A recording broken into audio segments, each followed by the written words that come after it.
স্বামীজির আমার ভারত অমর ভারত থেকে পাঠ করছি। রনি মান্না, দ্বাদশ শ্রেণী, পৃষ্ঠা সংখ্যা ৬৮। ভারতে ধর্মের অর্থ প্রত্যক্ষানুভূতি, নয়তো তা ধর্ম নামেরই যোগ্য নয়। ভারতের আধ্যাত্মিক আকাশ থেকে যে মহাশক্তিময়ী বাণী নিঃসৃত হয়েছে তা হল অনুভূতি, উপলব্ধি। এবং একমাত্র আমাদের শাস্ত্রই বারবার ঘোষণা করেছে ঈশ্বরকে দর্শন করতে হবে। খুব সাহসের কথা বটে, কিন্তু গভীরভাবে সত্য, প্রতিটি বর্ণে সত্য।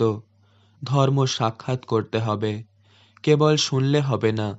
তোতা পাখির মতো কেবল কতগুলো কথা মুখস্থ করলেই চলবে না, কেবল বুদ্ধির সায় দিলেও চলবে না, তাতে কিছুই হয় না।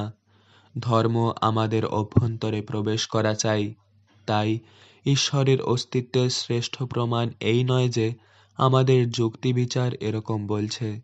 ঈশ্বরের অস্তিত্বের শ্রেষ্ঠ প্রমাণ এই যে প্রাচীনেরা এবং আধুনিকেরাও সেই ঈশ্বরকে দেখেছেন। জয় স্বামীজি। স্বামীজির আমার ভারত অমর ভারত থেকে পাঠ করছি। রূপসা খাড়া, সপ্তম শ্রেণী, পৃষ্ঠা সংখ্যা ৭।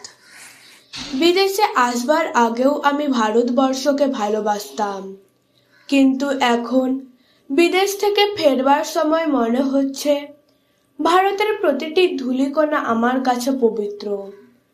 ভারতের বাতাস আমার কাছে পবিত্র। ভারত আমার পুণ্যভূমি, আমার তীর্থস্থান।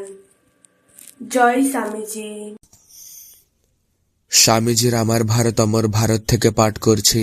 সুহৃদ সামন্ত, একাদশ শ্রেণী, পৃষ্ঠা সংখ্যা ৩১। ভারতবর্ষকে ইউরোপের কাছে শিখতে হবে বাইরের জগৎকে কি করে জয় করা যায়, আর ইউরোপকে ভারতের কাছে শিখতে হবে অন্তর্জগৎকে জয় করবার উপায়। তাহলে তখন হিন্দু আর ইউরোপীয় বলে আলাদা কিছু থাকবে না, থাকবে একটি আদর্শ মানব জাতি যে বহির্জগৎ এবং অন্তর্জগৎ উভয়কেই জয় করেছে। মানুষের মহিমার একটা দিক আমরা বিকশিত করেছি, তারা করেছে অন্য আর একটা দিক। প্রয়োজন হল দুয়ের সম্মিলন। জয় স্বামীজি।